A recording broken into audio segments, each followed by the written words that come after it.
Selamat datang di Bake Barak Official. Jangan lupa like, komen, dan subscribe agar kami semakin semangat membuat video seputaran babat Bali dan mantra-mantra Bali kuno lainnya. Langsung saja, kali ini kita akan membahas tentang Raja Bali setelah berdahulu yang kalah dari Kerajaan Majapahit.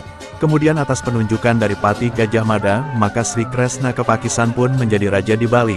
Beliau adalah keturunan Brahmana yang dikesatriakan. Adapun ayah beliau bernama Dangyang Krisna Wangbang Kepakisan adalah seorang Brahmana dari Kediri yang memiliki 3 orang putra dan 1 orang putri yang kesemuanya diangkat menjadi adipati oleh Raja Majapahit Sri Jala Negara atau Kalagemet. Adapun 4 anak mereka adalah 1.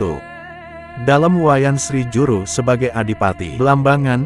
2. Dalam Made Sri Bima Sakti menjadi adipati di Pasuruan. 3.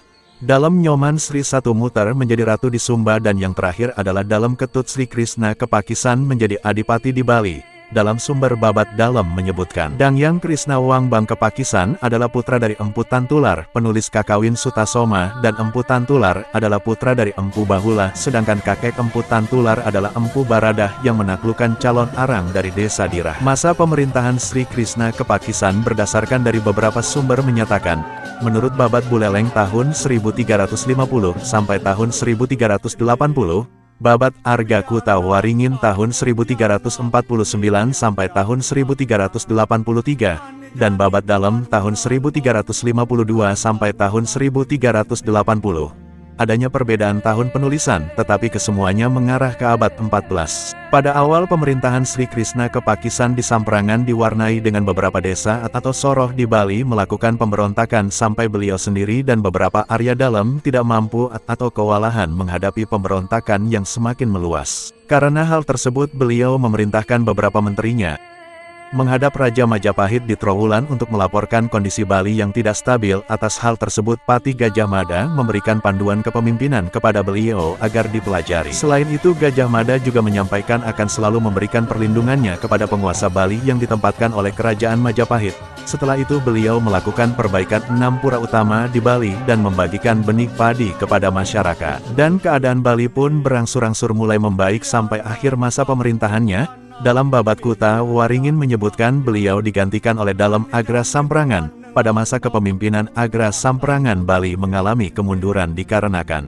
beliau bukanlah pemimpin yang cakap karena waktunya lebih banyak dihabiskan untuk bersenang-senang sehingga beliau lupa menjalankan pemerintahan dengan baik. Bahkan para pembesar pun yang ingin menghadap beliau harus menunggu sampai sore. Atas hal tersebut para menteri dan pembesar lainnya melakukan konspirasi untuk menyingkirkan Agra Samprangan secara halus di bawah kepemimpinan Klepodiana yang saat itu menjabat sebagai Bandese Gel-Gel dengan merayu adik beliau I Dewa Ketut Ngelesir agar mau membuat kerajaan baru di Gel-Gel, karena kalau hal tersebut tidak segera dilakukan dikhawatirkan Bali akan mengalami kehancuran dan rakyat akan sengsara. Kemudian pada tahun 1383 berdirilah kerajaan Gel-Gel dengan rajanya yang bernama I Dewa Ketut Ngelesir dengan gelar Dalam Ketut Semara Kepakisan. Sementara itu kerajaan yang berpusat di Samprangan mulai melemah dan dilupakan karena tidak memiliki kekuasaan lagi. Dalam Agra Samprangan tetap menjadi raja di sana sampai beliau wafat. Berbarengan dengan itu kerajaan beliau juga berakhir. Pada masa pemerintahan Dalam Semara Kepakisan rakyat hidup sejahtera, bahkan dalam sumber Kakawin Negara Kertagama menyebutkan beliau pernah menghadap ke Majapahit yang diiringi para menterinya serta para pembesar kerajaan.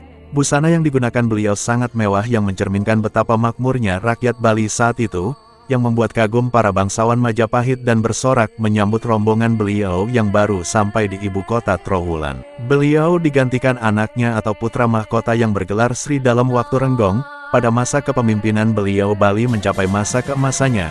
Di tahun 1458 Bali menaklukkan Belambangan, Pasuruan, serta di tahun 1512 Bali menaklukkan Sumbawa dan melanjutkan ekspansi militer besar-besarannya pada tahun 1520 dengan menaklukkan Sasak.